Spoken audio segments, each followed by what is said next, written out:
Bonjour à tous et bienvenue sur Notion Explore. Je m'appelle Tony, je suis certifié et ambassadeur Notion et dans ce podcast, on va interviewer des personnes qui vont nous parler de leurs usages de Notion. Pour ce deuxième épisode, j'ai eu le plaisir d'interviewer Damien Muntambayi, Senior Product Manager au sein de Jump. Nous sommes revenus sur son parcours, son histoire avec Notion et il nous a expliqué comment Notion est devenu un indispensable au sein de Jump. Je te souhaite une très bonne écoute. Bon, salut Damien. Salut Tony. Comment tu vas ? Ça va très bien, je te remercie, et toi ? Ça va très bien aussi. Merci du coup en tout cas de venir dans le podcast. L'idée c'est un peu qu'on échange autour de Notion, mais pas forcément que. J'aime bien du coup prendre un peu Notion comme un prétexte pour aussi parler d'entrepreneuriat, parler de technique, parler de marketing, parler d'autres choses, parce que c'est vrai que Notion, il y a plein d'usages différents, puis il y a plein d'entreprises aussi différents, plein de domaines, et donc c'est un peu pour ça que je fais ce podcast-là, pour rentrer un peu dans les usages perso, pro et autres sur Notion. Donc merci à toi de venir en tout cas. Grand plaisir, merci pour l'invitation. Du coup, est-ce que tu peux te présenter du coup rapidement ? Ouais, ok. Je m'appelle Damien Muntambayi, j'ai donc 38 ans, je suis papa de 3 enfants et je suis marié. Je travaille depuis à peu près, on va dire, 15 ans. Et j'ai commencé plutôt dans une grosse entreprise côté commercial, donc au contact des clients. Et puis rapidement, je suis passé dans des petites structures, donc dans des startups que j'ai soit rejoint, soit cofondé, soit parfois j'ai été aussi salarié, mais très tôt, donc dans les premiers, deuxièmes salariés. Et au fur et à mesure de mes expériences, en fait, je suis passé, on va dire, d'un domaine plutôt commercial à une partie plutôt produit. Et donc maintenant, franchement, produit, à vrai dire. Ouais. Aujourd'hui, je suis senior product manager dans une startup qui est basée à Paris, qui s'appelle Jump, qui travaille dans le monde des freelances. Et voilà. Et donc, Notion, en fait, c'est un outil que j'ai découvert, je pense, comme à peu près toute la communauté à son arrivée, et qui a changé pas mal de choses sur la façon de bosser, en tout cas sur la mienne, et aussi, effectivement, sur le perso. On va tourner justement autour. C'est vrai que ton profil est vraiment très très très orienté produit. Tu vois, j'accompagne toujours un peu des personnes sur la reconversion et autres. Je leur dirais d'aller voir ton profil parce que c'est vrai que tu l'as vraiment très très très très bien bossé. Je trouve ton profil LinkedIn autour de la partie produit. Et du coup, j'ai une question avant qu'on rentre un peu dans le côté pro, tout ça. Ouais. J'ai vu que tu avais travaillé pour la NBA du coup un peu. Ouais. Tout à l'heure, j'ai halluciné en voyant ça. Je me dis tiens, c'était un truc incroyable. En fait, tout part de Brest. J'ai à un moment donné fait un stage à l'Étendard de Brest, qui à l'époque était en Pro B. J'ai travaillé avec le président de l'époque, qui était Christian Lemasson. Et donc sur différents sujets, j'étais stagiaire. Et donc je faisais un peu tout, un peu de finance, un peu de marketing, des choses comme ça. J'étais plutôt, on va dire, côté bras droit, on va dire, de Christian Lemasson à ce moment-là. Et par le réseau, j'ai eu connaissance en fait d'un recrutement qui allait avoir lieu à la NBA à l'époque. Donc c'était en 2000, ça remonte ça maintenant, c'était en 2007. À l'époque, la NBA était basée à Paris. Maintenant, ils sont à Londres, mais la NBA Europe était basée à Paris. Et donc j'ai eu l'opportunité j'ai su qu'il y avait cette offre-là qui est bien sûr off-market, qui apparaissait pas sur les sites. Mais du coup, j'ai pu faire passer mon CV et j'ai pu passer les entretiens et j'ai été retenu. Donc, opportunité incroyable de travailler dans le monde, dans la NBA, qui a, je pense, un rêve pour tout amateur de basket. Complètement. Et ça a été une expérience aussi incroyable parce qu'en plus, j'étais assistant du coordinateur des événements sur la zone IMIA, donc Europe, Moyen-Orient, Afrique. Et ça m'a amené à énormément bouger, à faire beaucoup de voyages pour organiser des tournois, des visites de joueurs. Donc c'était assez incroyable. Du coup, tu as rencontré un peu de notre un petit peu que ce soit dans les joueurs, tu as des légendes comme Clyde Drexler ou ce genre de niveau-là que tu travailles avec eux, donc tu peux pas avoir trop les yeux qui brillent, tu vois, mais quand même. Tu as quand même du coup le regard du coup de fan de basket qui est là à voir. Ouais, puis même du petit gamin qui est en train de regarder plus haut. C'était une expérience assez incroyable, très formatrice en plus, donc c'était super. Ah bah c'est cool. C'est vrai que j'étais obligé du coup d'en parler. Quand j'ai vu justement, j'ai fait tiens. Alors, c'est vrai que moi je fais du coup à Plébert du basket du coup qui a toute une histoire sur l'équipe féminine du coup qui là est quasiment sur le point de monter d'ailleurs en National 3 du coup de nouveau et le lien avec Landerneau aussi. Je vais souvent du coup là-bas voir les matchs, du coup c'est plutôt cool.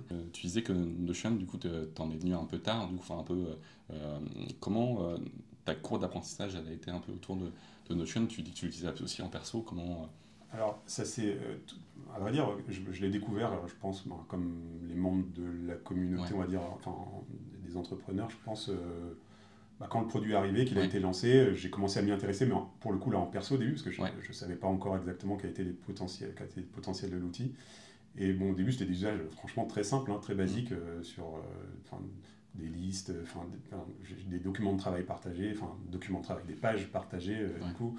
Et que tu pouvais à l'époque, je sais plus si tu pouvais les publier dès le début, je sais plus. Enfin bon, en tout cas, c'était plutôt du partage. C'était à l'époque où il y avait la limite des blocs aussi. T'avais on a tous ça, du coup, comment ne pas dépasser les 10 000, je sais plus, il y avait à l'époque. Comment rester en dessous.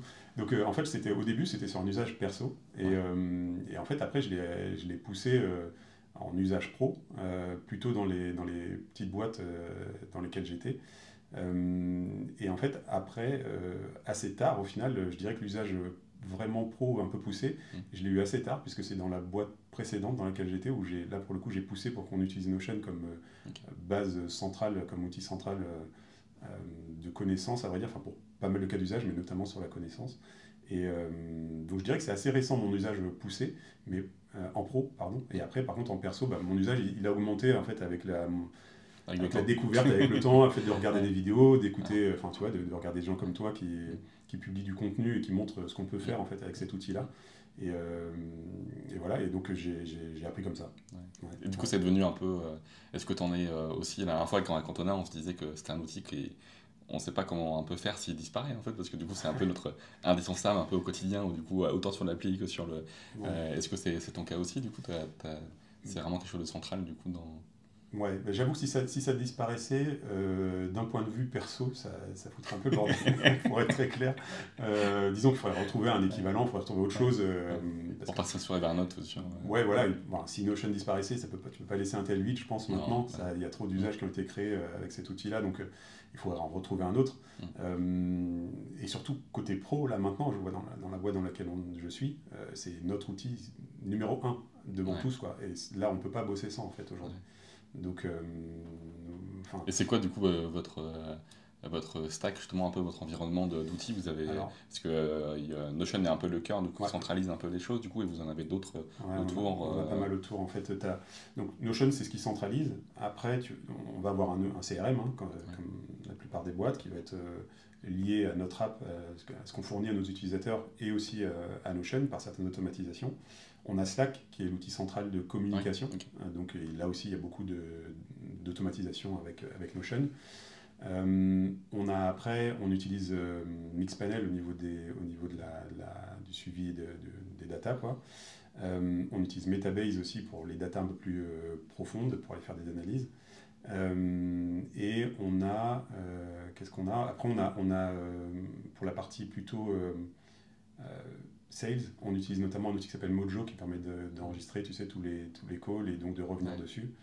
Et puis on a du Loom aussi un petit peu, d'autres outils autour. Et puis on a du Zapier aussi pour mettre tout ça en lien. C'est ça, c'est plus Zapier que Make du coup.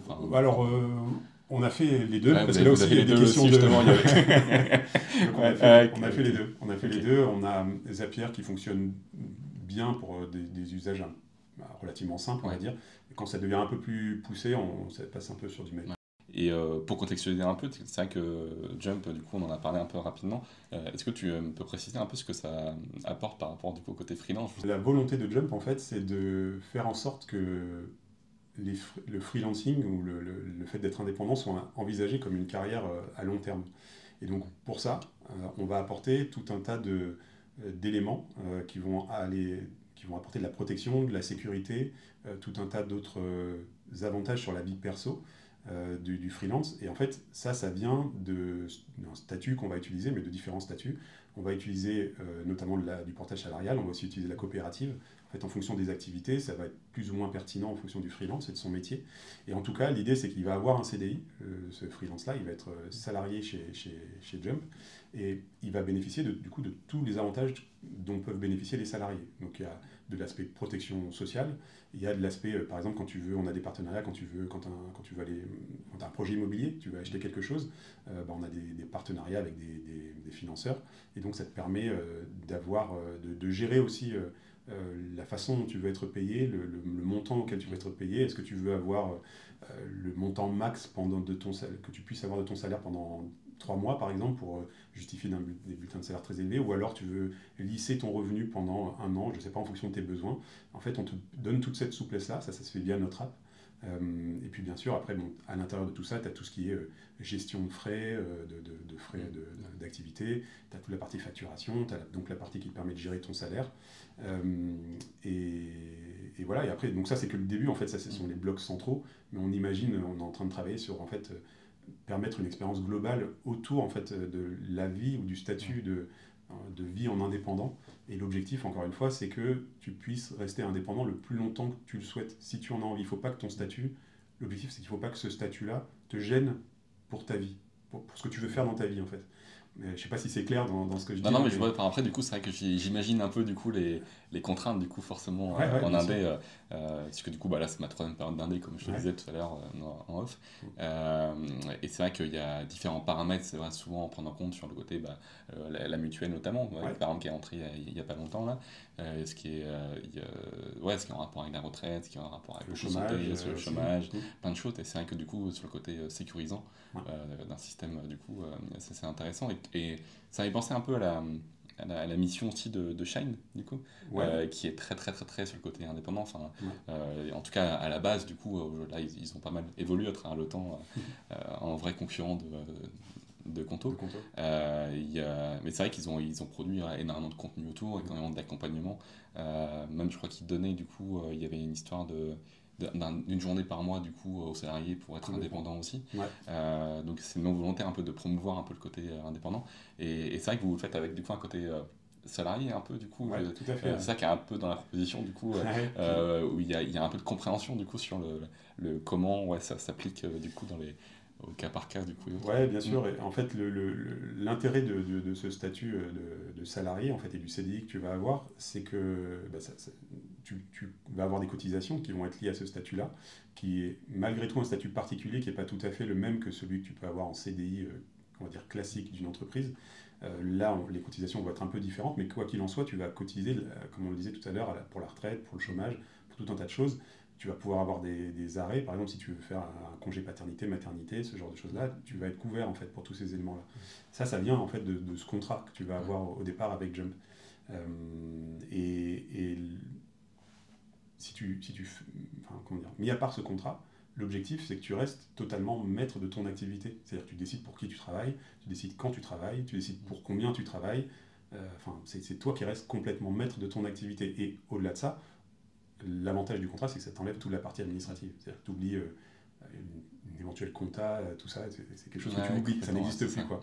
Et donc, on enlève ces contraintes-là pour que tu te concentres sur ton activité, que en même temps, en te concentrant sur ton activité, tu sois protégé, et que tu puisses, le but, c'est que tu puisses faire cette activité le plus longtemps possible, en fait. Okay. Voilà. Et du coup, c'est une nouvelle, en tout cas, manière de faire du coup, que le classique ESN, du coup, salarié, du coup, et le côté indé au sens du coup statut juridique et aussi ce que ça implique. Pour revenir du coup sur la partie un peu Notion, du coup, vous êtes combien du coup aujourd'hui dans l'équipe dans Jump et combien l'utilisez au quotidien? Vous avez vraiment tout le monde qui est onboardé à l'intérieur? Je crois qu'aujourd'hui on doit être 48 et on est 48 à l'utiliser. C'est notre outil vraiment central, il sert à tout le monde. Il sert comme base de connaissances aussi pour partager la connaissance au sein de l'entreprise. Des fois c'est pour partager des process, mais en tout cas tu vas avoir des playbooks entre guillemets pour savoir comment répondre à telle ou telle situation, notamment quand tu es sur le côté sales par exemple, ou aussi côté customer success. Comme les playbooks, c'est des bases de connaissances en fait. Du coup, c'est ça, c'est des bases de connaissances. Et puis tu vas voir, c'est aussi là qu'on va avoir c'est la suite de la base de connaissances, mais pour tous les métiers vraiment. C'est-à-dire qu'on a aussi une équipe qui est plus ce qu'on appelle Ops, donc qui va notamment regrouper tous les métiers liés on fait de la paye puisqu'on a des salariés, donc tout ce qui est lié à la paye, tout ce qui est lié à des dimensions plutôt RH, tout ce qui est lié à des dimensions légales. En fait, on a la chance d'avoir des équipes en interne et elles vont nous aider, enfin elles vont aider tout le monde en fait sur tous ces aspects-là qui sont quand même d'expertise métier et répondre à nos questions directement dans Notion. En fait, on a nos questions, ces questions qui viennent alimenter une FAQ et une base de connaissances en direct en fait au fur et à mesure. Okay, tout ça c'est aussi connecté avec Slack, ce qui fait que ça permet à tout le monde de suivre aussi les questions qui arrivent, les réponses et tout ça. Okay. Et c'est vrai pour tous les métiers, c'est-à-dire qu'évidemment côté produit on s'en sert en permanence, notre doc produit interne elle est dessus. Pareil pour le côté engineering, c'est pareil pour l'intégralité de la boîte. Pour l'intégrité de votre côté des équipes. Okay. Du coup, vous utilisez aussi les TeamSpace qui sont arrivés du coup pour un peu séparer un peu la navigation, l'organisation. Du coup, alors on est au début de ça parce que comme il y avait déjà un existant important, en fait, tu peux pas changer. De structure, du coup, justement. Voilà, c'est vrai qu'à 48, en plus, j'imagine que du coup, ça a dû évoluer vraiment petit à petit. Du coup, ça a évolué petit à petit et à vrai dire, en plus, c'est toujours perfectible, mais en tout cas, ça semble bien fonctionner vis-à-vis de l'organisation qu'on a aujourd'hui. On en tire. On a l'impression que ça nous aide vraiment. On a le sentiment que ça nous aide vraiment, que ce soit encore une fois sur de la connaissance, mais aussi sur de la communication, pour le coup, parce qu'on fait pas mal de choses en asynchrone aussi. Alors, Jump, je ne l'ai pas dit, mais c'est une boîte qui, dans son ADN, est remote friendly, on va dire. Oui, c'est vrai que du coup, on n'en a pas parlé, mais du coup, t'es à Brest, du coup, justement, donc t'es en remote. Ouais, je suis en remote, et en fait, on est nombreux à être en remote. Alors, pour le coup, là, j'ai pas le chiffre exact, mais je pense qu'on est une bonne quinzaine à être en remote complet ou quasi complet.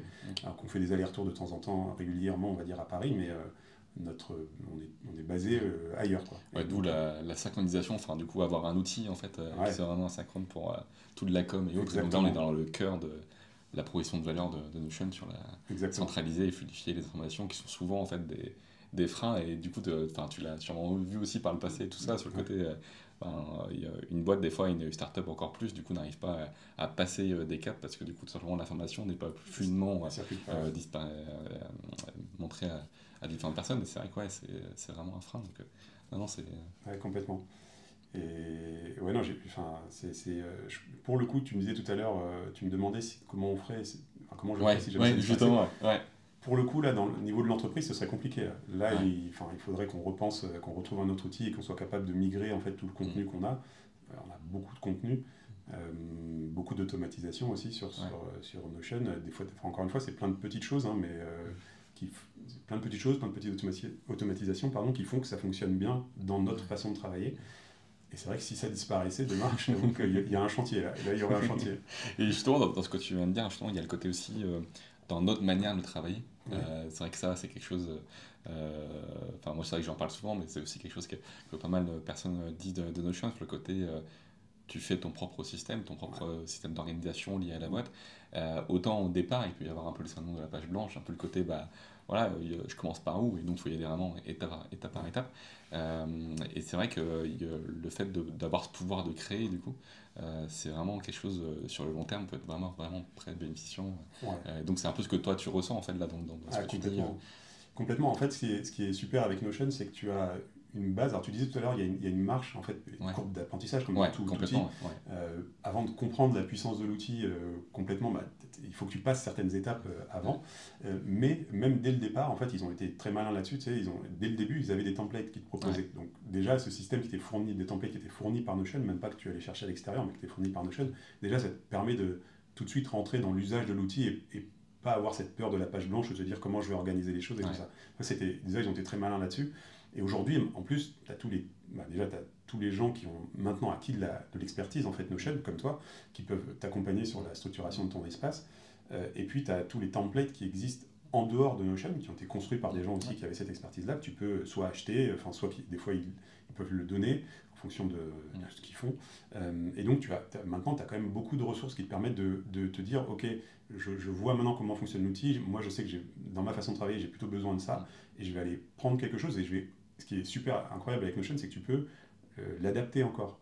Même si tu as un template, ce template, tu peux venir le faire bouger. Il n'est pas briqué, il n'est pas fixé. Il n'est pas fixé, voilà. Et c'est ça qui est super fort, c'est très versatile, c'est très, je sais pas comment dire ça, c'est fluide comme outil. C'est vraiment comme comme si on reprend le principe des Lego, quoi. Du coup, Ouais, on complètement. assemble, on désassemble. Ils sont vraiment sur cette mentalité-là. Et c'est vrai que tu prends un Lego qui existe déjà, en fait. Du coup, tu peux le démonter, en faire une voiture, en faire une maison, en Ouais, faire ce que tu veux, quoi. ouais, Et c'est exactement ça. c'est vraiment cette philosophie-là qui est vraiment intéressante, du coup, Ouais, justement, à ouais. construire. Ah ouais, et nous, tu vois, là, on fait bouger notre façon de travailler ou notre façon de communiquer en interne, mais très régulièrement, tu vois. Encore ce matin, au sein on avait une réunion de l'équipe produit. Donc, Ouais. produit chez nous, c'est notamment c'est product management et product design. Donc, on a la Ok. chance d'avoir une belle équipe là-dessus en produit. Et donc, on se disait, on travaillait sur la roadmap et on se disait, tiens, il nous manque, on avait la volonté de rassembler deux tableaux, un qui est plutôt en vue Kanban, avec un certain niveau de granularité de projet, si tu veux, Ouais. et un qui est en vue plutôt timeline, avec des gros sujets. En fait, ça nous dérangeait de ne pas pouvoir communiquer les deux en même temps. Et en fait, en discutant, on s'est dit, ok, mais on va faire de telle et telle manière. En fait, on va rattacher les deux. Et Notion te permet ça. C'est ça qui est vraiment très Ouais, fort ouais, complètement. avec cet C'est outil. le côté aussi jouer avec les données, en fait, du coup, avec Ouais, l'information, en fait, complètement. justement, qui est le cœur de l'activité. Comment, en fait, sur l'appropriation, comment les équipes, comment les personnes se sont appropriées l'outil? Est-ce que vous avez, parce que tu dis qu'il y a 48 personnes, du coup, Ouais. à l'interne, vous avez quelqu'un qui s'occupe de la structuration de Notion, vous avez différentes personnes peuvent manipuler les données, en faire des vues, en faire des tableaux de bord individuels. Et comment vous gérez cette partie un peu de maintenance, en fait, Alors je de pense que Notion? ouais, tu touches à un point, je pense qu'on va arriver bientôt, on va pas tarder à arriver aux limites de la façon dont on est organisé sur ce point-là. Ok. Aujourd'hui, il n'y a pas vraiment d'honneur pur, enfin pardon, de responsable pur de l'organisation Notion. En fait, chaque team est responsable de son De sa espace, partie, de de sa son partie, espace, du coup. Ok, de sa structuration et du fait que ce soit clair pour les autres teams. Donc ok. c'est à chaque team aussi d'essayer d'aller comprendre les besoins des autres. Euh, et d'organiser l'info pour que les autres teams y trouvent leur compte, quoi, ils trouvent ce qu'elles veulent. Donc en fait, chacun est honneur un peu de son espace, en fait, de son espace. Et après, on partage entre nous tous plutôt des pratiques. C'est plutôt là pour le coup en discutant, en échangeant, quand on se dit tiens, j'ai vu que tu avais fait ça, comment tu as fait? Nous, ça nous intéresse pour reprendre telle partie. Ok. Et donc, c'est plutôt comme ça que ça Ok. fonctionne. Donc vous avez des Euh, bases de données qui sont peut-être croisées, enfin pas forcément croisées, du coup, qui sont voilà, chaque équipe a ses propres bases de données, c'est du ce coup, que, et c'est ce autres, que, du coup, ouais. ce que j'allais te dire, c'est qu'en fait, un avantage, c'est que ça donne de la souplesse et de la rapidité d'exécution, on va dire, à Ouais. tout le monde. L'inconvénient, c'est que tu peux avoir des données qui sont dans différentes bases, Ouais. qui se parlent pas toujours, tu vois. Donc, des fois, tu peux arriver à des limites. Après, je pense que là, les limites dont je parlais tout à l'heure, c'est plutôt, de mon point de vue, une limite d'organisation, justement, pour garder de la cohérence dans l'ensemble. On commence, comme je te disais, à avoir beaucoup de contenu, avec quand même pas mal de monde qui l'utilise. Euh, à garder une cohérence dans l'ensemble du Notion pour que tu puisses t'y retrouver. Enfin, tu es un nouvel arrivant dans l'entreprise et pour que tu puisses t'y retrouver, savoir où aller chercher l'info. Maintenant, ça va demander un effort. Enfin, je veux dire, ça demande un effort au team aujourd'hui parce qu'on n'a pas de vrais guidelines Ouais, ok. ni Ouais, quelqu'un qui est de ce responsable. qu'on appelle un peu aussi en UX le design system, du coup, ça, Exactement, c'est. on l'a pas vraiment dans côté Notion. Ok, Autant on l'a ok. évidemment pour notre app, mais on l'a Ouais, pas ouais. pour Notion. Attends. Et donc c'est pour ça que je disais, là on va pas tarder, je pense, à arriver à ces Mm. limites-là. Donc Ouais. bon, Ah, c'est des axes c'est des axes d'amélioration pour la d'amélioration. suite. Ok. Et du coup, pareil, au niveau des permissions, du coup, vous avez, est-ce que tout le monde voit les espaces de tout le monde, justement, Alors, ou est-ce que vous avez joué un peu avec les permissions on joue un petit peu avec les permissions, parce que tu as des sujets qui peuvent être plus sensibles que d'autres. Ouais. Alors, déjà, il y a quelques pages qui sont partagées à l'externe, donc Ouais. forcément, là, c'est encore plus Mm. particulier, on fait encore plus attention. Et c'est notamment, on a des pages pour les partenariats, on a des pages, certaines pages pour nos utilisateurs, mais pas beaucoup, c'est plutôt pour les partenaires, donc plutôt des entreprises. Et après, en interne, on a effectivement des sujets qui peuvent être aussi plus sensibles. Tu vas avoir des sujets RH qui concernent les salariés enfin, les 48 salariés là dont je te parlais de Jump. Forcément, tout ne peut pas être communiqué comme ça. Donc on a on joue sur les permissions en fait pour que certains groupes y aient accès, d'autres pas accès en fait. Ok. Donc ouais, mais bon là-dessus on n'a pas trop rencontré de difficultés pour l'instant en tout cas. Ça a l'air de plutôt bien fonctionner pour l'instant, en tout cas ce qu'on fait jusqu'ici. Ouais. Ah bah top. Du coup, parce que souvent, du coup, c'est vrai que c'est une problématique un peu, voilà, ce côté permission, partage. C'est d'ailleurs pour ça que Notion a mis en place un badge, un peu de certification Ouais. autour de cette partie-là distincte de l'usage de Notion. Il y a notamment la problématique, par exemple, d'avoir un accès à une base de données, à un élément de base de données, par exemple, ou autre. C'est des choses voilà, où souvent c'est des côtés qui ne sont pas forcément simples du coup à configurer ou autres, mais qui sont possibles dans certains cas, pas forcément dans d'autres. Euh, et donc c'est vrai que pas tout le monde en fait du coup dans Jump peut créer un tableau de bord par exemple. Du coup vous avez des choses qui sont plutôt individuelles, chacun a des pages qui sont individuelles aussi du coup. T'as ton espace privé en fait, Ouais. où tu peux gérer tes pages. Par exemple, moi j'ai ma to-do, je garde une to-do perso, Ouais, ok. enfin je veux dire Ouais. perso, pro, mais je veux Oui, dire oui, oui. pour Ouais. mes tâches à moi Ouais. au sein de l'entreprise, et pour enfin, que j'ai envie d'avoir. Enfin, je pourrais le partager, à vrai dire. Enfin, c'est juste que là, je l'ai créé dans les pages Oui, perso, oui, et ouais. voilà, maintenant elles sont là. Mm. Mais donc, en tout cas, oui, on a nos pages perso. Des fois, elles servent notamment quand on travaille sur quelque chose dont on n'est pas encore sûr, et avant de le proposer et de le remettre, on les fait passer après en public. En fait, c'est pas souvent, on s'en sert comme ça, on travaille, et puis après on les rend publics. Des fois, quand on est sur du travail directement public, on peut le faire, mais ça dépend du sujet sur lequel tu travailles en fait. Je ne sais pas si c'était clair ce que je viens de dire, mais en gros, on a des moments où c'est pas tout Ouais. le temps, mais sur certains sujets très particuliers, on va avoir tendance à créer des pages privées Ouais. pour travailler dessus, et une fois qu'on est prêt, on partage Ah, des vous fois à deux, partagez trois du coup personnes, à d'autres et du après coup après. on partage à tout le monde. Vous le mettre dans le bon dossier ou autre, du Exactement. coup, chacun, Ouais, du coup, c'est ça. ok, petit à Donc petit. ça c'est une petite mécanique qu'on fait de temps en temps. Et après, sinon, tout le monde peut créer une page quasiment n'importe où. Parce on fait confiance pour l'instant, et on part du principe que chacun est responsable, mais Mm. là aussi, on va rencontrer une limite à un moment donné, Mm. c'est sûr. Et comment, du coup, ce qui va avec un peu, c'est le côté. Ce que je trouve hyper intéressant, justement, de questionner un peu la scalabilité, en tout cas l'évolution Ouais. dans des structures un peu plus grandes qu'on voit d'habitude un peu sur Notion, même s'il y en a de plus en plus, hein, du coup. Comment, en fait, sur la montée, en fait, un peu en compétences, en charge, du coup, des personnes qui peuvent arriver, en fait, et qui connaissent pas forcément l'outil, ou même, du coup, des fois, un espace qui grandit petit à petit, comment, en fait, du coup, ils arrivent, en fait, à pouvoir utiliser, justement, par exemple, savoir qu'il y a telle propriété qui existe, ou savoir Ouais. que telle base de données existe, donc faire un lien par exemple. Du coup, Alors, clairement là-dessus, on n'a rien en place en ouais, interne, on n'a rien de structuré, ok, on va dire, en ok, interne. En fait, chaque nouvel arrivant a une phase d'onboarding dans ouais, l'entreprise, donc ça c'est de manière assez classique, ouais, qu'on a structuré sur Notion pour le coup, avec en général c'est souvent sur 2 semaines où tu vas rencontrer, un nouvel arrivant va rencontrer toutes les parties de l'entreprise, les différents outils, on va lui présenter différents principes, et notamment à un moment donné on va lui parler de Notion. Donc on lui présente la façon dont fonctionne Notion, mais c'est vrai que on va dire que c'est un vernis, quoi, si tu veux. On ne rentre pas dans les détails. Tu parlais tout à l'heure de l'usage d'une base de données, comment potentiellement. Enfin, si l'idée c'est de lier deux bases de données, ouais, on n'en ouais, parle ouais, jamais, ouais, si ouais, tu veux. ouais, Donc si jamais mm. quelqu'un a ce besoin-là, il va plutôt Questionner du coup, questionner. Et justement voilà, donc autour. là, Ouais, ouais, c'est plutôt dans le côté base de connaissances, justement, plutôt, et via le Slack, il y a d'autres choses que du ouais, coup ouais, ouais. ça sert, ou pas, peut-être l'usage perso aussi, peut-être éventuellement, du coup, qui. Oui, alors je t'avoue, je sais pas trop comment les autres l'utilisent. C'est vrai que c'est une bonne question. Je sais pas trop comment les autres l'utilisent en perso. Je sais qu'il y en a qui le font, hein, mais je veux dire, je sais pas sur les 48 comment c'est utilisé. Euh, j'ai la sensation que cette montée en compétence, en connaissance de l'outil se fait au fil de l'eau à Au fil de force l'eau, ouais. d'utiliser notre Notion, parce que pour le coup, comme il est assez fourni, je pense que tu peux trouver des exemples de la plupart des fonctionnalités de Notion. Ouais. Pas tout, je pense, mais de la plupart des fonctionnalités de Notion, tu peux en trouver des bouts un peu. Tu vas y être confronté à un moment donné. Donc là-dessus, Tu vois pas de barrière forcément du coup à l'appropriation de l'outil du coup. Pour l'instant, j'ai pas l'impression, Ouais. mais ça pourrait venir. Hein. Ça pourrait venir parce que effectivement, c'est quelqu'un qui connaît pas du tout l'outil, pourrait être un peu perdu. Après, je trouve que c'est un truc qui fonctionne. Enfin, c'est une des forces de Notion, c'est que là, notre espace, il est quand même structuré. Donc, tu as un volet de navigation, tu peux retrouver des teams, enfin, des espaces.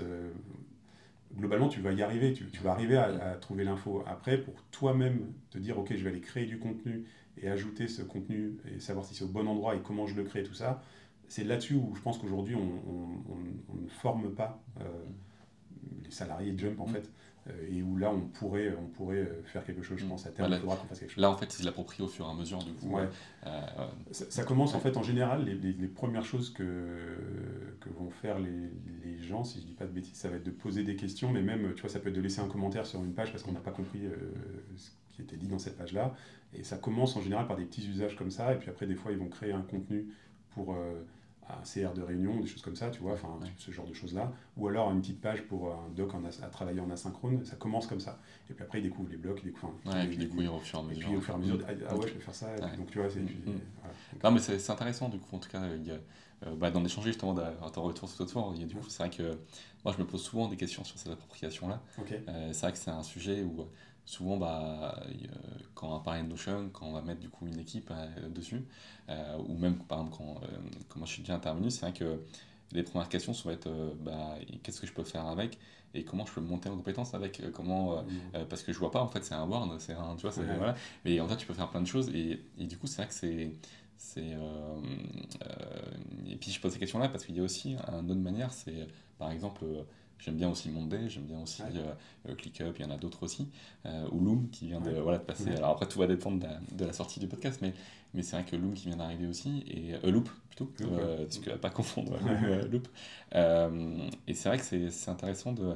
En fait, c'est comment en fait, les personnes arrivent du coup, s'approprier, je me suis un peu perdu dans la phrase, mais à le faire rentrer dans leur quotidien, faire rentrer du coup dans leur quotidien. Et je trouve qu'il y a aussi tu vois, dans la boîte précédente dans laquelle j'avais poussé pour qu'on le mette en place, c'est une boîte qui utilise toujours, j'imagine, c'est un gros groupe. Donc nous, on était au sein d'une spin-off de ce groupe-là, donc c'est pour ça qu'on avait aussi un peu plus de souplesse. Mais au niveau du groupe, ils utilisaient Microsoft, toute la suite Microsoft. Et avec donc, Teams, tout ça. Voilà, exactement. Et donc, il y a, mine de rien, tu as une logique de pensée, en fait, à partir du moment où tu travailles sur ce genre d'outils-là, l'organisation en dossier et tout ça, les salariés qui travaillent là depuis un certain nombre d'années, ils sont un peu habitués, un peu forgés en termes de mécanique et de façon de travailler. Ils sont forgés à ça, et ça se comprend, c'est tout à fait naturel, mais du coup, je trouve que la difficulté, en fait, quand tu veux pousser un outil comme Notion, ou en tout cas quand il arrive dans une entreprise, c'est de faire passer, que les gens arrivent à comprendre comment ce qu'ils faisaient avant, ils peuvent le transposer, pas forcément le transposer d'ailleurs, mais le faire dans Notion, en tout cas arriver au résultat dans Notion. Et en fait, la question qui se pose, du coup, je trouve que c'est pas tellement comment je peux prendre mon habitude et la mettre dans Notion, c'est plutôt quel était mon besoin et qu'est-ce que je voulais faire avec l'outil que j'avais avant, quel qu'il soit, et comment je peux répondre à ce besoin-là dans Notion. Et c'est pas forcément, c'est l'usage, c'est pas forcément prendre ce que je faisais avant et comment je peux faire exactement la même chose dans Notion, c'est plutôt quel était mon besoin, quel était l'usage que j'avais et comment ça je peux le faire facilement dans Notion. Et c'est vrai que par exemple, un des usages un peu primaire autour, c'est le côté Trello par exemple. Du coup, le côté, t'as Trello d'un côté, tu as un drive autour parce que par exemple tu fais du contenu, du coup tu veux noter des choses. Voilà, typiquement tu remplaces Notion du coup là-dessus, du coup c'est un usage. Et c'est vrai qu'il y a aussi le côté vraiment prêt à l'emploi, du coup des fois. C'est vrai que ça c'est souvent, par exemple, je sais que sur l'approche Monday, Notion, du coup c'est typiquement un peu ça, c'est Monday, t'arrives, t'as directement plein de trucs, du coup t'as un système qui est déjà là, t'as des choses, et donc il peut y avoir cette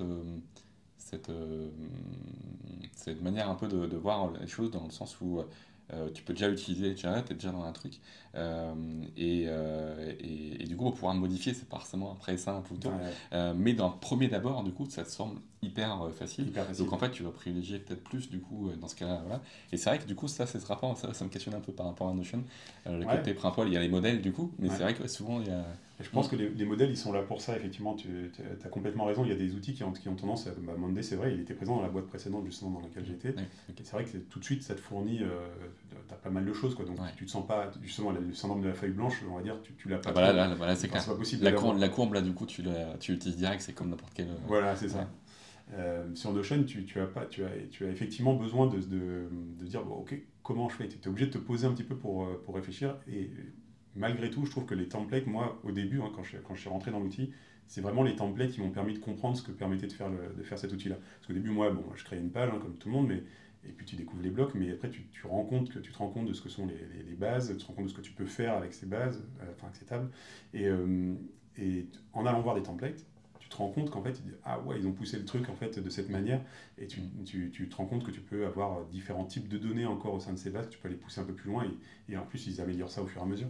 Donc, je trouve que les templates, ils sont nés très bien pour apprendre, pour le coup. Moi, je trouve qu'ils sont bien pour apprendre, t'en mets un, même si a priori, tu vas pas forcément t'en servir, mais ça te permet de décomposer, de voir exactement comment ça marche, et te dire, ok, bah, si je veux une vue timeline, en fait, voilà comment je peux le faire à partir de ma liste, quoi, tu vois. En termes d'autres usages, du coup, vous l'utilisez aussi pour du contenu, pour de la publication de réseau, par exemple, ou pas du tout. Vous avez, je sais pas, un site, du coup, tu parlais des FAQ tout à l'heure, est-ce qu'elle est générée à partir du contenu ou... Non, alors pour l'instant, il y a très peu d'éléments de Notion ou alors il y a des équipes qui font des choses dont je ne suis pas au courant, et c'est ok. Mais de ce que j'en connais, on a quelques pages qu'on partage, on crée du contenu qui est partagé à l'extérieur de l'entreprise, principalement autour des partenariats, donc des entreprises avec lesquelles on va travailler. On va plutôt donner du contenu sur ce qui est possible en termes de partenariat, ou alors on va dire ce qui existe comme partenariat. Donc c'est plutôt ce genre de contenu-là. Mais en interne, on va avoir, donc je l'ai dit déjà pas mal de fois, c'est plutôt de la base de connaissances. Après, côté produit, tu as tout le process de discovery qui est présent sur Notion. Donc toute la partie discovery, c'est donc partir de la découverte de ton utilisateur, savoir quels sont ses usages, ses besoins, et creuser jusqu'à te dire, ok, c'est ça qui a aujourd'hui le plus de valeur, et c'est ça qu'il faut sur lequel je dois travailler, et puis après voilà comment je vais le traiter en fait à l'intérieur de mon produit. Et donc après, pour toute la partie delivery, donc qui est plutôt la partie on rentre en développement, les développeurs, l'équipe engineering là rentre, et on va dire le principal acteur parce que c'est eux qui développent. Notion ne nous sert pas. À ce moment-là, on change d'outil. D'accord. Justement, vous avez l'équipe technique, par exemple, du coup, n'utilise pas Notion. Du coup, vous avez un GitHub ou votre chose qui est relié, du coup. On a un GitHub, en fait, notre outil central sur Delivery, c'est Linear. Je ne l'ai pas précisé tout à l'heure. C'est Linear qu'on connecte plutôt avec Slack, un petit peu avec Notion, mais pas beaucoup. En fait, on l'utilise plutôt pour le suivi des bugs. En fait, on a des remontées de bugs qui sont faites par nos sales et nos customer success managers, donc toute la partie care, qui eux vont remonter des bugs sur en gros un bug report dans Notion. Et nous, côté produit, on va d'abord les analyser parce qu'on fait un premier traitement. Des fois, c'est pas vraiment des bugs, donc voilà. Et puis parfois, quand on se dit ok, ça c'est un bug, nous on va venir faire le lien entre Notion et Linear. L'équipe technique va plutôt se concentrer sur les bugs dès qu'ils arrivent sur Linear. Parfois, on leur demande de venir voir Notion. Ils sont évidemment présents sur Notion. Et des fois, on va leur demander de venir voir parce qu'on n'est pas sûr. En fait, des moments, on se dit que c'est bizarre. On a un doute sur est-ce que c'est un bug ou pas. Et donc là, ils viennent regarder directement sur Notion. Mais donc, la partie delivery, elle se passe quand même plutôt en dehors de Notion. Ce qui va se passer, c'est plutôt... En fait, à partir du moment où on rentre en delivery, on va être plutôt sur de la com sur Notion. C'est-à-dire qu'on va utiliser plutôt des vues Kanban pour dire voilà ce sur quoi on travaille actuellement, voilà ce sur quoi on va travailler. Et ça permet à n'importe qui de venir voir les sujets, de cliquer, d'avoir un peu de détails sur ce que ça contient. Parce qu'un sujet peut être traité comme un MVP, comme peut être traité comme une version 7 ou 8 d'une fonctionnalité. Donc, pour savoir ce qu'il y a dedans, en fait, ils peuvent cliquer et avoir du détail. Donc là, Notion nous sert encore une fois plutôt de communication en interne de l'entreprise pour partager ce que l'équipe Product Design Engineering fait en ce moment, a fait ou va faire, on va dire plutôt à court terme. Et donc là, on s'en sert vraiment en outil comme vraiment de partage de connaissances internes, parce qu'en fait, c'est important pour toutes les équipes qui sont notamment au contact des clients, parce que ça les aide à donner de la visibilité en fait, à nos clients aussi. Des fois, ils ont des demandes des clients qui leur disent moi j'aimerais bien telle ou telle fonctionnalité.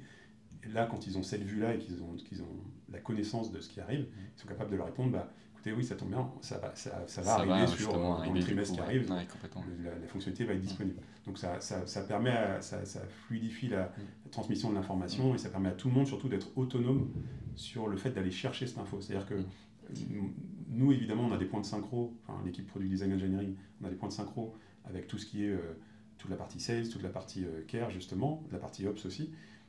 ils ont aussi la possibilité d'aller chercher l'info. Ils sont autonomes, ils sont capables ils savent où aller la prendre. Et donc ça, c'est aussi important parce que sinon, en fait, les équipes produits notamment peuvent être très sollicitées pour avoir beaucoup de questions. Tu vois, on peut être très sollicité sur Slack notamment. Et donc, en mettant en avant des outils des outils de communication visuelle, on va dire plutôt, en fait, on facilite la vie de nos collègues parce qu'ils savent où aller chercher l'info, et la nôtre parce que du coup on reçoit moins de questions, on peut se concentrer sur notre boulot. Justement, en fait, il y a quelque chose aussi peut-être important autour de Notion qui est de ne pas non plus forcer toutes les équipes à aller à l'intérieur. Et c'est vrai que sur la notion tech, justement, t'en parles aussi là, c'est intéressant de voir qu'il y a d'autres usages autour du coup, et que par exemple il y a des embeds, des liens embeds ou autres, on peut peut-être réunir un peu des choses du coup, mais toujours utiliser du coup d'autres outils. Tu parlais de linéaire justement, par exemple. Je n'ai pas parlé de Figma, mais Figma, c'est un usage ultra central en fait. Je ne l'ai pas mentionné, mais en fait on est tous les jours dessus. Donc Figma, linéaire, c'est Figma plutôt sur l'aspect discovery, et donc évidemment l'équipe design est quotidien dessus, nous aussi. Et puis tu as l'équipe engineering qui est très présente sur linéaire. Après il y a tous les outils tech, mais très présente sur linéaire, et on a quelques liens entre ces outils-là et Notion. Mais Notion est en fait le point qui centralise tout, si tu veux. Okay. Du coup, soit du coup directement en fonctionnalité pure, soit du coup en lien avec du coup les autres. C'est ce qui fait aussi une des particularités du coup de Notion sur le. Tu as dit un truc intéressant, je rebondis sur le fait de ne pas obliger les équipes à venir dessus. Effectivement, en fait, d'un point de vue connaissance, aujourd'hui, quelqu'un qui arrive dans l'entreprise, il est obligé de venir parce que c'est là que se trouve la connaissance. Certaines équipes, et par exemple l'équipe engineering, n'avaient absolument pas envie que le delivery soit géré là. À vrai dire, côté produit, pas trop non plus.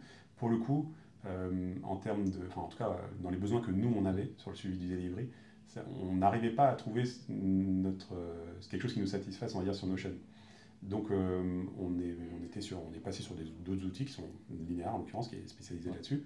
Il y en a d'autres, mais par exemple sur la partie bug report dont j'ai parlé tout à l'heure, il y a certains devs que ça gênait de venir regarder sur Notion. Au tout début, on n'avait pas de lien avec linéaire. En fait, au début, ça les dérangeait de venir, pour X raisons, ça les dérangeait de venir sur ce bug report sur Notion. Donc c'est là où on a mis en place le premier filtre côté produit, et qu'après, nous, on fait le lien en donnant un peu plus de contextualisation au bug et un peu plus une vue plutôt produit, quoi. Donc pas utilisateur final du sujet et du bug en question. Et donc ça, c'est fait dans le linéaire, et on va dire que ça colle mieux aux usages de l'équipe. Et donc on force pas, tu vois. L'idée, c'est que ça fonctionne. En fait, ça reste un outil. Le truc, c'est que Notion, aussi fort, aussi puissant qu'il soit, ça reste un outil. Donc il faut qu'il colle avec notre métier et avec notre façon de travailler. Et il faut au contraire qu'il nous facilite la vie dans notre façon de travailler. C'est exactement du coup, ce que tu viens de dire justement, je partage totalement ce côté.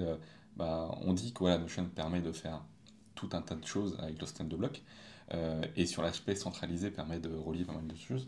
Et justement, c'est pas décentralisé, c'est pas dans le but de mettre les autres outils au banc, en fait, on n'utilise plus tout ça.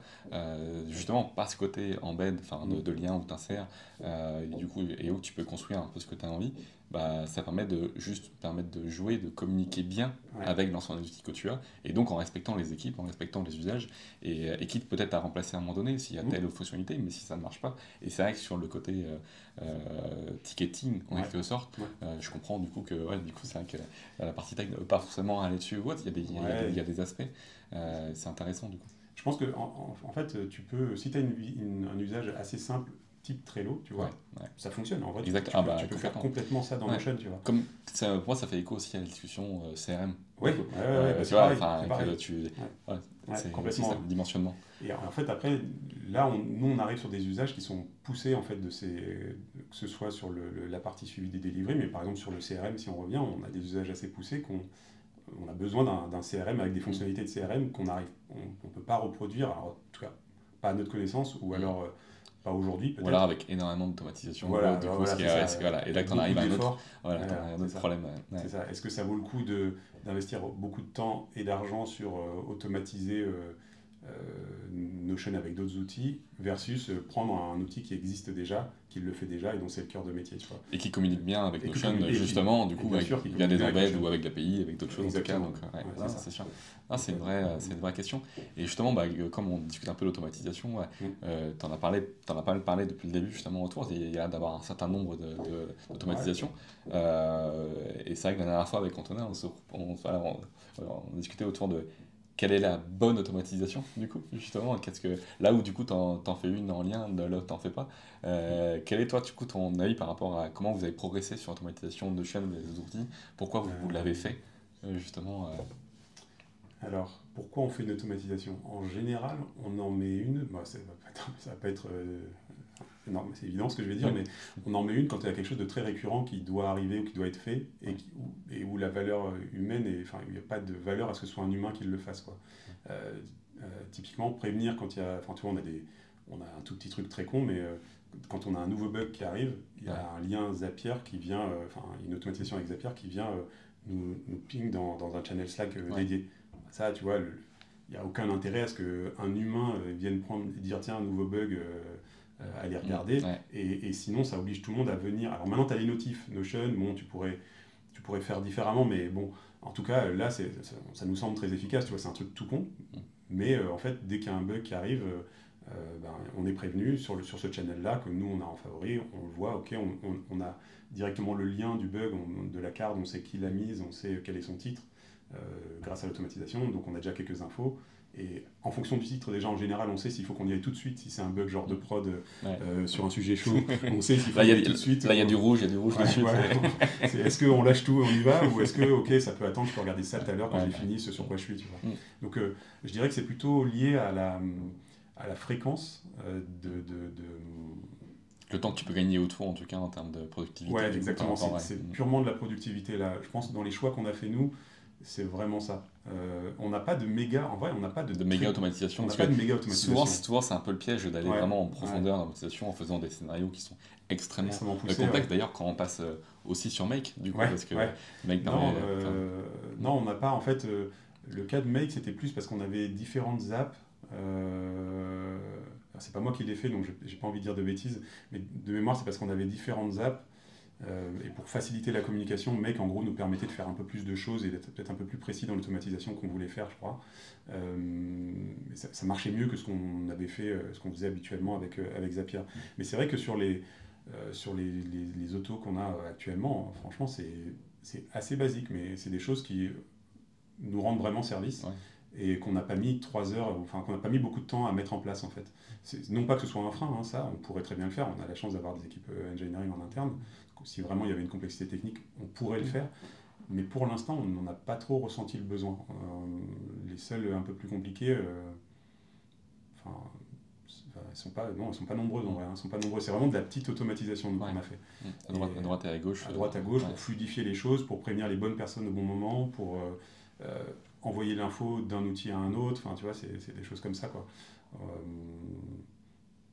Sur les automatisations, on n'est peut-être pas on n'est pas l'exemple le plus poussé. Non, mais après c'est hyper intéressant parce que ça va justement dans le fait de ne pas surconsommer l'automation, parce que assez vite, et c'est vrai que moi j'en fais pas mal aussi, et c'est vrai que assez vite, on peut s'imaginer plein de choses avec l'automatisation, passer beaucoup de temps autour, faire un scénario qui est juste dantesque, alors qu'au final, en fait, il va être utilisé une fois tous les 36, parce que du coup, il ne correspondait pas réellement aux besoins du coup, en termes de productivité, quoi. Et c'est vrai que c'est intéressant de voir justement un peu tu vois, ton usage, ton retour et en interne, parce que d'avoir plein de petites opérations, mais qui boostent tout simplement le temps de tout le monde. C'est ça, à vrai dire, on fonctionne, que ce soit d'ailleurs pour nos outils internes ou pour les développements qu'on fait sur notre app pour nos clients, il y a une vraie dimension de, je pense dans la plupart des teams qui ont la chance d'avoir du produit et de l'engineering, mais en fait on se pose la question de qu'est-ce qui aujourd'hui pourrait fluidifier, pour apporter de la valeur aux clients et qui aujourd'hui nous demande beaucoup de temps en interne et beaucoup de manuels, tu vois, beaucoup de tâches manuelles. Et donc au fur et à mesure, on essaie d'éliminer. C'est pas forcément toujours les choses qui ont le plus de valeur, mais si ça apporte de la valeur et que nous, ça nous prend pas mal de temps et qu'on pourrait l'automatiser, on essaye de le faire au fur et à mesure. On essaye de diminuer le nombre de tâches comme ça en fait qu'on a au quotidien. Et donc dans les faits, sur Notion et les automatisations, c'est un peu ça. Dès qu'on repère qu'on a quelque chose qu'il faut faire de manière très régulière et qu'aujourd'hui c'est fait à la main, on se demande à un moment donné, bon, est-ce qu'on peut pas automatiser ça, quoi. D'accord. Ah, mais c'est cool. Du coup, je suis parfaitement d'accord justement avec ce que tu dis. Ça va aussi, toute l'approche que tu sais aussi, enfin, tous les MVP, Lean, tout ça. Et justement, en fait, ça permet de boucler un peu autour. Tu as un énorme parcours justement sur le côté produit, PM, tout ça. Comment toi, en fait, Notion, euh, tu le vois par rapport à ce domaine-là? Est-ce que c'est un outil qui est devenu un indispensable? Comment tu conseillerais à des personnes, par exemple, qui lancent un produit, qui doivent du coup commencer à faire la discovery ou autre? Comment tu le vois? Parce que c'est vrai que j'ai un collègue qui a fait par exemple formation il n'y a pas longtemps avec Maestro, du coup. Et c'est vrai que Notion, vraiment, ils en parlent, ils en parlent. Comment tu vois l'évolution?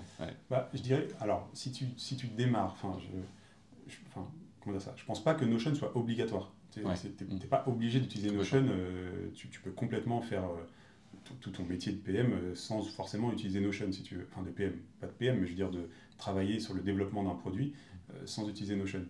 C'est juste qu'à un moment donné, je trouve que Notion va te permettre d'être plus efficace, d'être plus productif pour tous les petits éléments qu'on vient de donner tout à l'heure, parce que tu vas pouvoir en faire ton élément central pour ta discovery.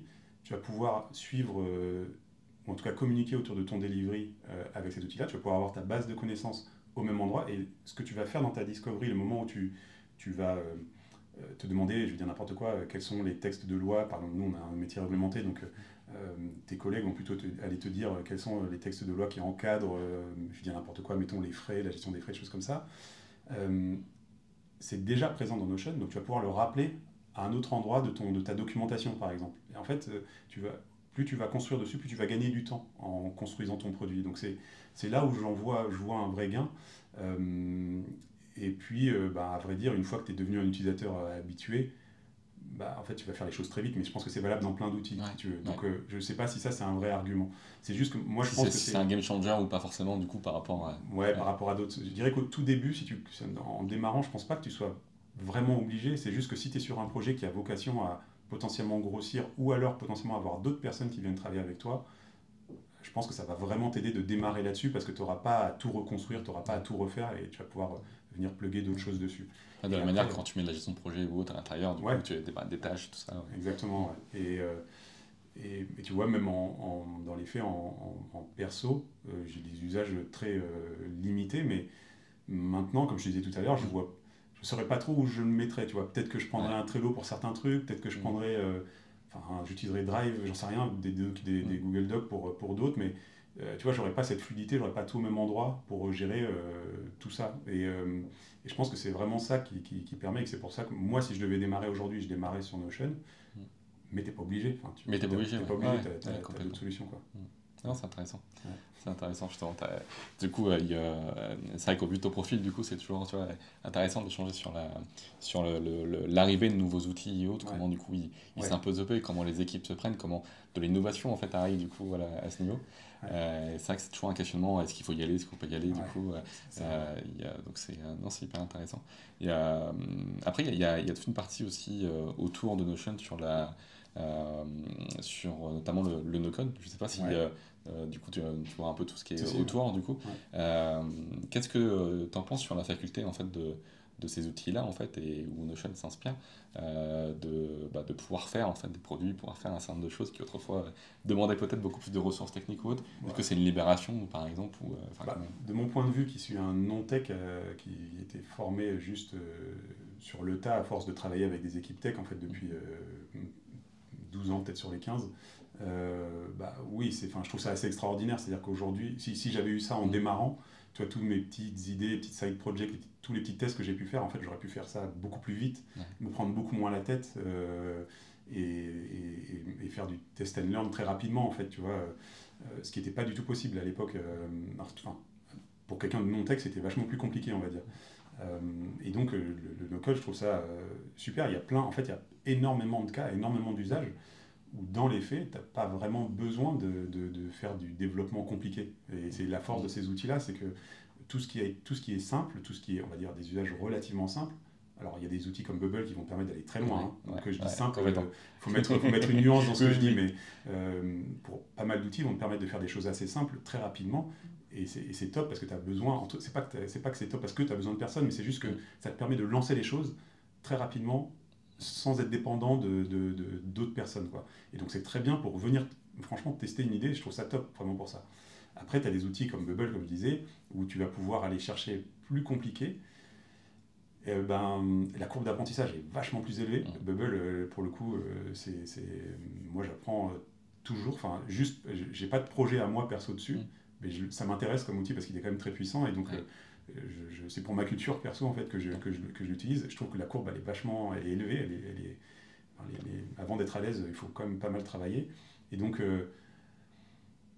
le no-code, je trouve, oui, globalement, est une libération. Et après, il y a certains cas où, en fait, c'est passer une étape, ou pour certains cas, je trouve que c'est bien, enfin, c'est aussi bien d'être en équipe, en fait, et d'avoir quelqu'un qui va avoir sa vision tech. Et au final, il va peut-être dire, ou elle va peut-être dire, en fait, ça, on va le faire en no-code.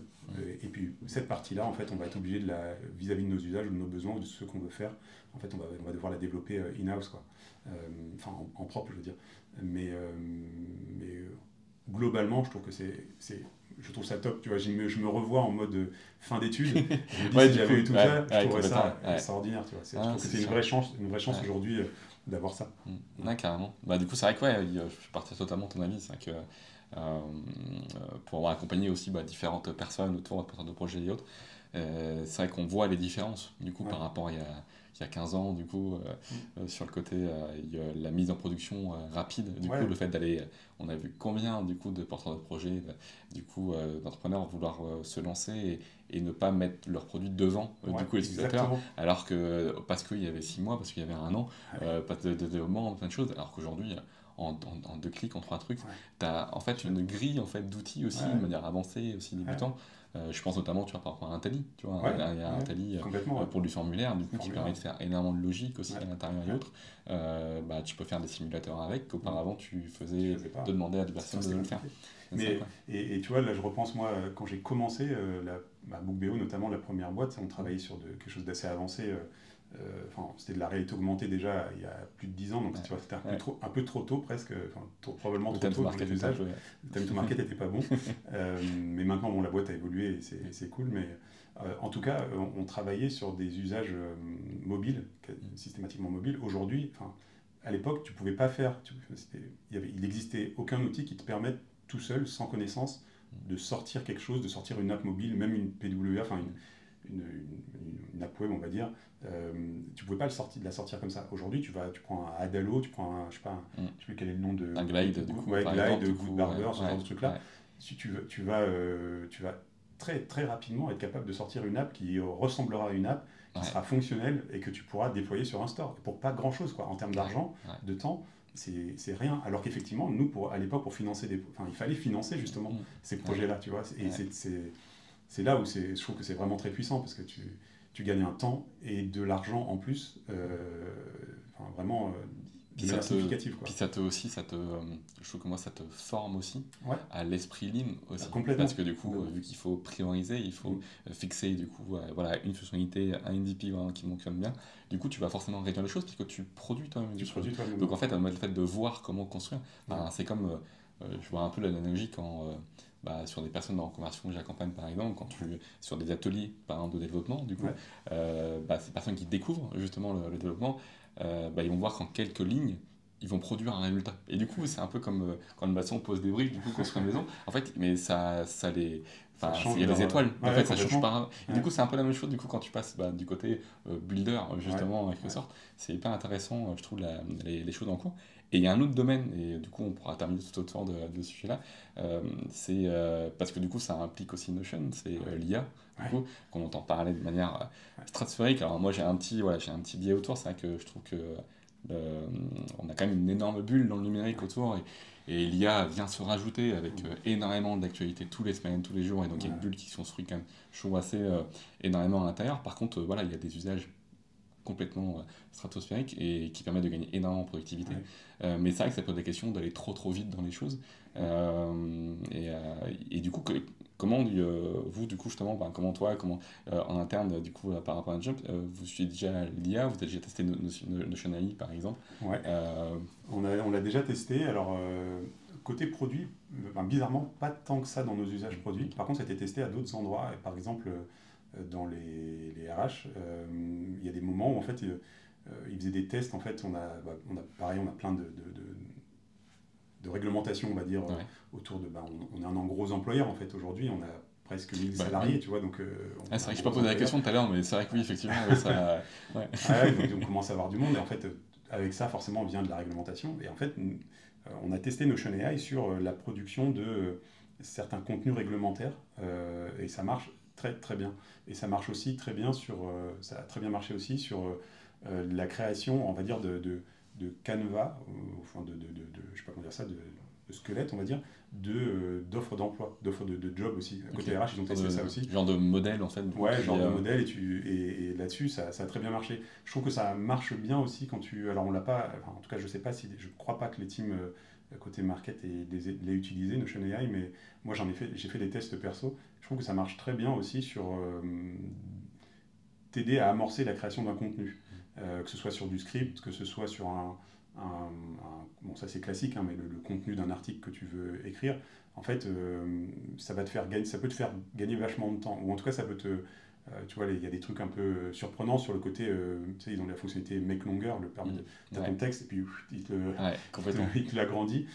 En fait, ça marche bien. Quand tu le relis, je trouve que c'est assez efficace. Après, tu vois, un chat GPT va permettre, alors je ne vais pas tester le 4.0 moi, mais va te permettre de faire plein de choses, mais je trouve que le contenu, peut-être que c'est moi qui faisais mal mes prompts aussi, hein, mais en tout cas, j'ai l'impression que tu vois assez facilement que c'est une IA qui l'a écrit. Moi, je trouve un peu moins du coup sur le GPT-4. Ah ouais, je trouve un peu moins justement, donc c'est l'occasion de tester. Il faut que j'aille tester, j'ai pas testé. Je trouve que c'est moins, mais c'est vrai que je trouve que Notion AI, quand du coup, par exemple, il redéfinit le ton, du coup, voilà, ça c'est assez impressionnant. C'est très bien fait, tu vois. Là-dessus, je trouve que c'est vraiment très bien fait.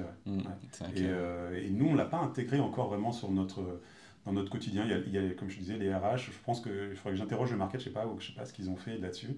Mais nous, côté produit, on n'en a pas trop ressenti le besoin pour l'instant, mais on l'a déjà évoqué ce sujet-là et on sait que ça va forcément arriver. Ça va arriver, qu'il faut qu'on l'intègre, il faut qu'on se pose la question de comment bien l'intégrer, que ce soit dans notre métier en interne, mais aussi peut-être de le mettre à disposition d'une manière ou d'une autre pour nos clients. Enfin, il faut qu'on y réfléchisse. Mais en tout cas, c'est quand même prometteur sur plein d'aspects. Bien utilisé, c'est quand même assez incroyable. Tu vois, c'est pas un destructeur. C'est plutôt un compagnon, du coup, peu importe l'usage. Du coup, Je pense qu'il faut le voir comme ça. Évidemment, si tu vois le côté sombre, tu te dis oui, bon, il y a des choses qui vont être détruites, mais d'une manière ou d'une autre, si tu détruis certaines activités, ça va aussi en créer d'autres. Tu vois, donc là, l'idée, je pense que c'est de voir comment ça peut nous accompagner, nous aider à être, encore une fois, plus productif. Ça reste un outil, c'est une IA, c'est un outil, il faut que ça nous aide dans notre métier ou dans ce qu'on veut faire dans nos usages, il faut que ça nous permette d'aller soit plus vite, soit d'être meilleur dans ce qu'on produit. Enfin, c'est une aide, un accompagnant, comme tu dis, un accompagnateur. Top. Du coup, on arrive sur la fin. Okay. Juste une dernière question. Pour finir, quels seraient les conseils que tu pourrais dire à quelqu'un qui justement veut se lancer sur la partie sur Notion, en lien avec la partie produit, ou pas forcément? Quels seraient tes conseils, toi, sur l'outil? Franchement, alors, déjà, c'est mettre les mains dedans. C'est créer son compte, tester, faire des toutes petites choses pour soi. Genre... si tu as une to-do, crée ta to-do sur Notion. Si tu veux, tu as un compagnon, une compagne, tu veux partager quelque chose dans votre organisation, dans ton organisation de ton foyer, ou même si tu es tout seul, crée ça sur Notion. En fait, ça va t'obliger là aussi à structurer ce que tu veux faire et puis à te rendre compte de ce que permet de faire l'outil par les différents blocs que tu vas pouvoir utiliser. Ça, c'est une première chose. Et puis après, il y a quand même tellement de contenu qui existe sur YouTube, sur toutes les plateformes que tu peux imaginer. Il y a des gens à suivre aussi. Il y a plein de gens qui se sont spécialisés sur Notion. Et donc, il y a des newsletters. Alors, je ne les ai pas en tête, mais il y a la tienne. Mais je veux dire, il y a du contenu qui existe. Il faut s'en servir. En fait, c'est à disposition. Donc, d'une manière ou d'une autre, il faut s'en servir. Et il faut ensuite l'appliquer. Pour moi, honnêtement, il n'y a rien de mieux que d'essayer, que de mettre les mains dedans. Parce que rapidement... Là, je trouve que la marche, quand même, elle est pas très élevée quand même pour Notion. Je trouve que rapidement, tu peux faire des choses. Et puis, plus tu vas mettre les mains dedans, plus tu vas te dire « Ah, j'aimerais bien faire ça ». Et puis, ça va te pousser ça va faire des étincelles. Ça va faire des étincelles et ça va te permettre de te rendre compte que, en fait, Notion te permet de le faire déjà. Ouais. Et tu vas aller voir des gens qui vont te montrer comment tu peux le faire. Et donc, je dirais par mettre les mains dedans et s'intéresser à tout le contenu qui existe autour de Notion, qui est quand même déjà vachement important et avec tout ça, en s'y intéressant, tu vas progresser rapidement, quoi. Ah bah top. Bah merci Luc en tout cas pour les Avec échanges. plaisir, hein. Merci. Et puis Tony. du coup, à très vite du coup. À très vite. Salut. Salut. Merci à tous pour votre écoute. C'est la fin de l'épisode, j'espère que cela vous a plu. Si c'est le cas, n'hésitez pas à le partager autour de vous et à noter l'épisode sur les différentes plateformes d'écoute. Ça le fera découvrir aux autres personnes. Je vous dis à très vite et encore merci